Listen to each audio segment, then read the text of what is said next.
Hi everyone, welcome back to VEX, your robotics guide to excellence.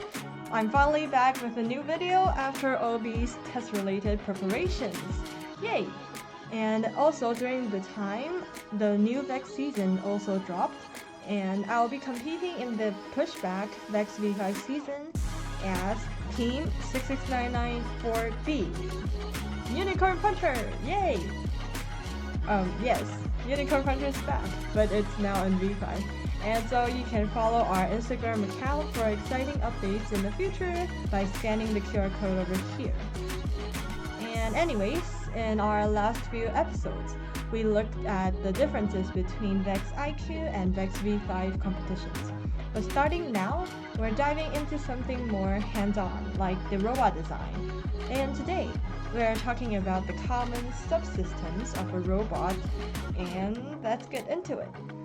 A robot may look like a big machine if you look at it as a whole, but it's actually made up of several parts or subsystems that have their own job. Understanding these subsystems can help you plan and build smarter. So instead of building everything all at once, you can focus on one piece at a time, choose a best solution for each, and then combine them together for a whole robot. Here are some common subsystems that you'll see, like the chassis, the scorer, and the intake. And the chassis is also called the drivetrain. And while the intake is also important, the score, and then there's an Endgame system that is usually different season to season, game to game.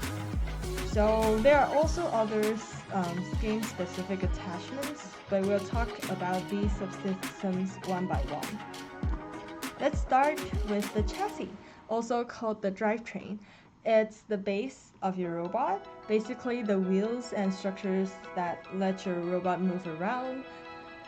This is from the VEX official website. It demonstrates a very simple drivetrain with the motors directly driving the wheels and no gear involved.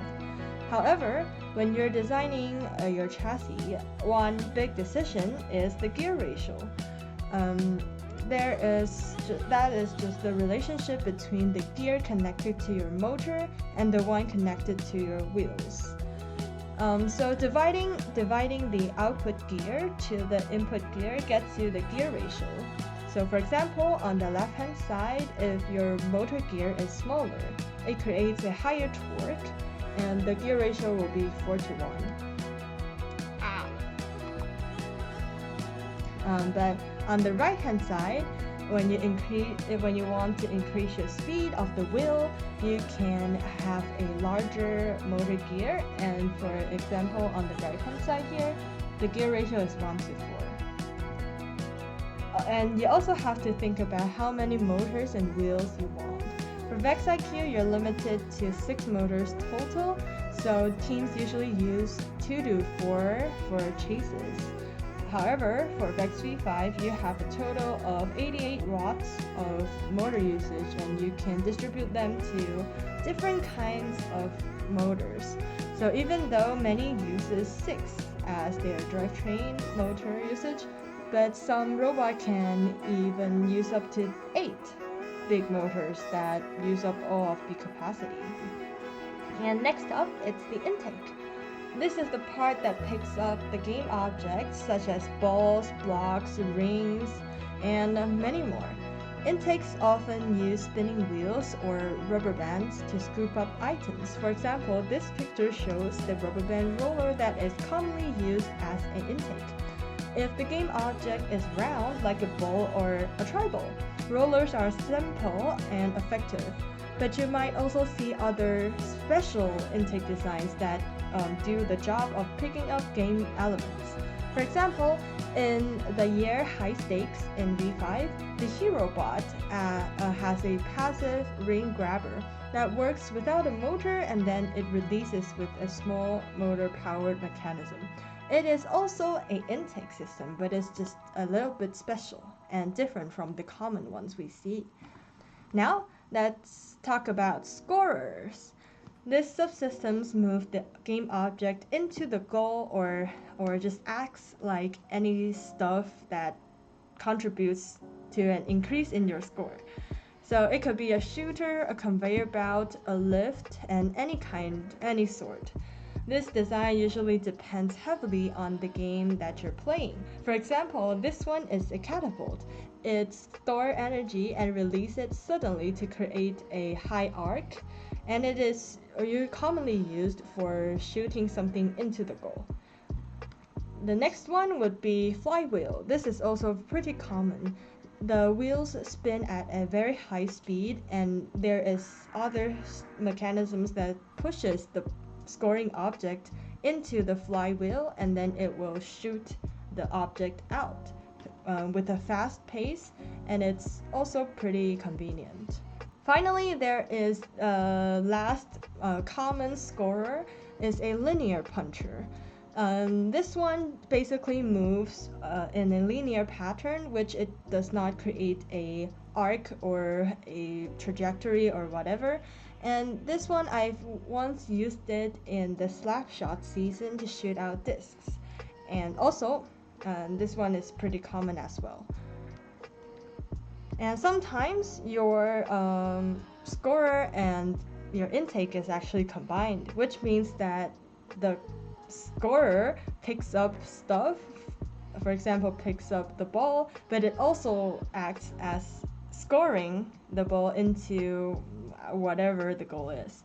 For example, in this Rise Above season, we used the claw to pick up and also stack objects. And sometimes a intake would also outtake objects to score. So don't be afraid to think outside of the box and don't be confined with all these strict subsystems. So now let's look at the endgame mechanism. Some games include special challenge at the end, like hanging or elevating. These mechanisms usually can get very creative depending on what's required. In Over Under, the robot has to raise itself onto a stick to elevate. And for example, on the left-hand side, we have a hook, which if the robot runs at high speed toward the hanging bar, it can successfully hang and elevating itself from the ground. In the pitching in season, we had to climb using a 4-bar lift. This is our robot in the pitching in VEX IQ season. We used a 4-bar lift and a very high torque gear ratio to lift our whole robot up with the support of the lower bar. Some robots also have unique attachments like wings or arms that are just made for the year's challenge. That these might use pneumatics, motors, or even totally passive just to support specific game scoring or anything related to the game. This is the wing that we had for the Over Under season to push tribals into the goal. It was pretty efficient and it uses pneumatic pumps and cylinders to complete the task. And that's a quick breakdown of the main robot subsystems.